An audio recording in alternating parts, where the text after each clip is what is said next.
Hello दोस्तों। तो आज मैं आपके सामने लेकर आया एग्जाम तैयारी एक और नया कोर्स जो है ग्रेविटेशन के ऊपर। हम इसमें ग्रेविटेशन का एक पार्ट बताएंगे और एक पार्ट अगले नेक्स्ट वीडियो में बताएंगे। ठीक है, ग्रेविटेशन भी एयरपोर्ट ऑफ इंडिया के सिलेबस में है और मैं इसमें आपको एक केप्लर लॉ और इस फोर्स ऑफ ग्रेविटेशन बताऊंगा। ठीक है, लाइक टू मास बॉडीज है उनके ऊपर कितना फोर्स एक्ट करता है, सिंपल उसका फॉर्मूला बताऊंगा और थोड़े से कॉन्सेप्ट बताऊंगा। बाकी मैं नेक्स्ट वीडियो में बताऊंगा। ठीक है, तो चलिए शुरू करते हैं। पहले Kepler law. Kepler law Kepler ने 3 लॉ दिए। केपलर लॉ को हम Kepler law of planetary motion भी बोलते हैं। इसलिए केपलर ने प्लेनेट के मूवमेंट के ऊपर लॉ दिए थे। ठीक है, कि प्लेनेट कैसे मूव करते हैं, उनका ऑर्बिट क्या है, उनका टाइम पीरियड क्या है मूवमेंट करने का, एंड दैट्स ऑल। ओके, तो केपलर से पहले कोपरनिकस नाम के साइंटिस्ट ने कहा कि पृथ्वी जो है सूर्य के सर्कुलर ऑर्बिट में मूव करती है। ठीक है, मतलब उनका जो चक्कर लगाने का जो ऑर्बिट है वो है सर्कुलर है, का पाथ सर्कुलर पाथ है। बट केपलर ने बोला नहीं, पृथ्वी जो है सूर्य के इलिप्टिकल ऑर्बिट में मूव करती है। ठीक है, इलिप्टिकल ऑर्बिट। चलिए दिखाता हूँ मैं आपको। ये है पहला लॉ का। ठीक है, पहला जो फर्स्ट फिगर दिख रहा है आपको, ये जो पहला फिगर है ये है फर्स्ट लॉ को डिफाइन करता है। ठीक है, तो ये पीले से जो मैंने दिखा रखा है उस मान लो कि आप एक सूर्य है, सन है, सन का फोटो। ठीक है, तो क्या होता है कि लेट सपोज ये इलिप्टिकल जो कर्व दिख रहा है आपको, यहाँ पे कहीं पे सूर्य हो। ठीक है, तो सॉरी, पृथ्वी, अर्थ। तो अर्थ क्या हुआ, अर्थ जो है इसी इलिप्टिकल ऑर्बिट में अपना पाथ कवर करती है। ठीक है, 1 ईयर का पाथ।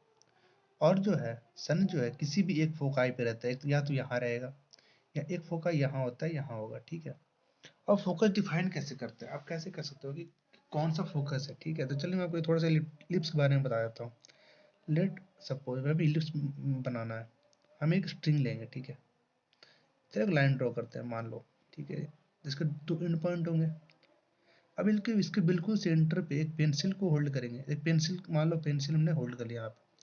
अब इस पेंसिल को खींचना है और उसके बाद फिर इसका इसको पाथ बनाना है। ठीक है, इससे एक पाथ ट्रेस करवाना है इस पेंसिल से। पाथ जब पूरा कंप्लीट कराओगे तो आप देखोगे कि एक इलिप्टिकल पाथ बनाता है ये। ठीक है, थोड़ा हमारा फिगर खराब है, कोई दिक्कत नहीं है, आप ना बना लेना।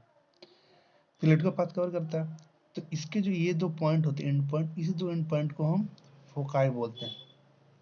बिकॉज टू फोकस ले उल्टा में इसका फोकाई बोल देते हैं। इसमें 2 इंपॉर्टेंट टॉपिक होते हैं, major axis and minor axis. ठीक है, मैं आपको बताता हूँ एक बात, मेजर एक्सिस क्या होता है और माइनर एक्सिस क्या होता है।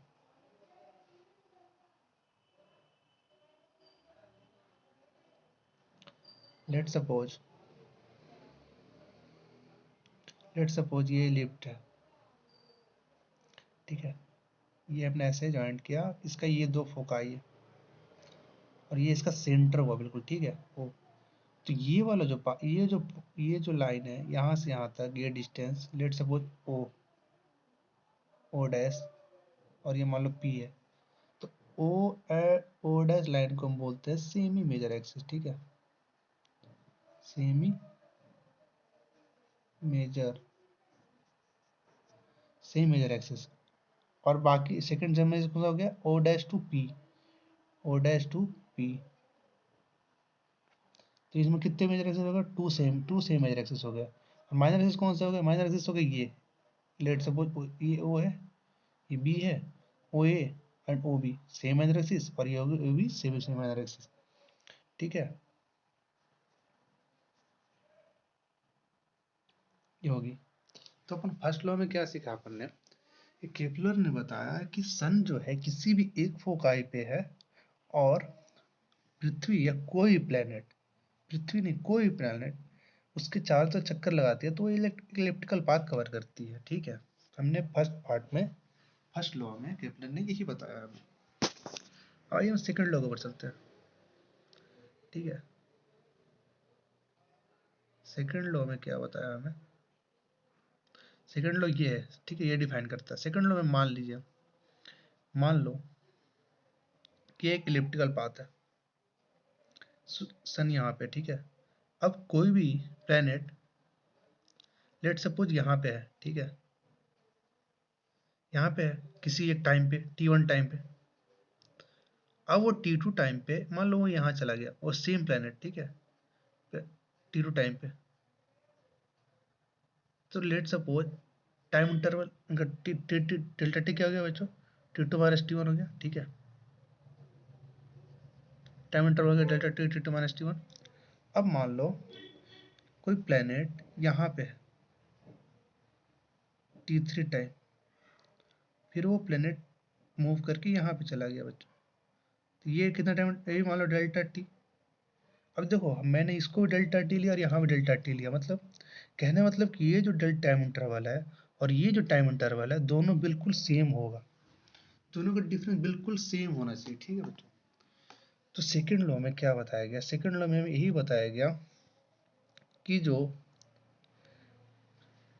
प्लेनेट है वो जो रिवॉल्व करेगी किसी भी एक पोजीशन दूसरे पोजीशन पे, और जो उसका टाइम इंटरवल होगा वो हमेशा सेम रहेगा, ठीक है। अब सेम रहेगा, उसका एरिया, एरिया के बारे में उसमें बताया गया, ठीक है, ये वाला एरिया। तो इसको हम कैसे डिफाइन कर सकते हैं, इसको डिफाइन करने का एक तरीका, एक फॉर्मूला है, ठीक है। तो उस फॉर्मूले को मैं बताता हूँ कैसे। अब लेट सपोज मान लो कि यहाँ ए है ऑर्बिट, यहाँ स्पीड v1 है, यहाँ v2 है, ठीक है, सॉरी यहाँ यहाँ v1 है, सॉरी स्पीड नोट v1 है, और फिर ये डिस्टेंस होगी, ठीक है। तो अपन क्या लिखते हैं, v1r1 is equal to v2r2, ये होती है रिलेशन। और मान लो ये सन है और ऐसा कोई ऑर्बिट है तो ये r2 है, ठीक है, ये रिलेशन है बच्चों, v1r1 is equal to v1r1 is equal to v2r2। इस तरह का रिलेशन इन्वर्स बताया केपलर लॉ ने, ठीक है। ये एक्चुअली एक हम इसे एक एंगुलर मोमेंटम को भी कंजर्वेशन लॉ भी हम इसको बोल सकते हैं, ठीक है। अब मान लो प्लेनेट में से कोई मास तो होगा, तो हम क्या ले सकते हैं, m1 mv1r1 is equal to mv2r2, okay, बस यही है और कुछ नहीं इसके अंदर। अब अपन नेक्स्ट स्टेप पे चलते हैं, तो तीसरा है लॉ ऑफ पीरियड्स। उसमें कुछ नहीं, उसमें बस ये बताया गया कि कोई भी प्लेनेट जो है वो कितने पीरियड या कितने टाइम इंटरवल में एक रेवोल्यूशन कंप्लीट करती है, ठीक है, बस यही बताया गया उसमें, और कुछ नहीं बताया गया, ठीक है। चलिए मैं आपको बताता हूँ उसमें क्या सिंपल सा, उसमें एक डेफिनेशन है, उस डेफिनेशन को याद रखना है और बाकी कुछ है नहीं उसके अंदर, ठीक है। तो उसने बताया कि जो टाइम पीरियड होगा, टाइम पीरियड होगा उसका स्क्वायर, ठीक है, the square of the time period of the revolution of the planet, वो क्या होगा, प्रोपोर्शनल होगा, किसके प्रोपोर्शनल होगा बच्चों, तो सेमी मेजर एक्सिस के, ठीक है, सेम मेजर एक्सिस प्रोपोर्शनल होगा। और कितना सेम मेजर एक्सिस मान लो, और ये सेम मेजर एक्सिस है, ठीक है, ओ ए मान लो कि ओ ए ये सेम मेजर एक्सिस है, तो हम क्या करते हैं, ओ ए प्रोपोर्शनल किसका होगा, ओ ए के प्रोपोर्शनल होगा, कितने टाइम्स होगा बच्चों, क्यूब टाइम्स होगा,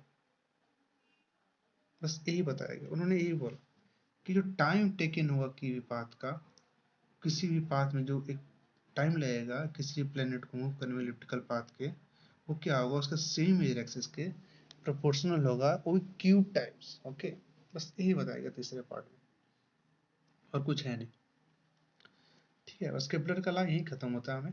मैं आपको आगे एक और नेक्स्ट लॉ बताता हूँ, सिंपल ग्रेविटेशनल लॉ है, ओके, चलिए मैं आपको बताता हूँ।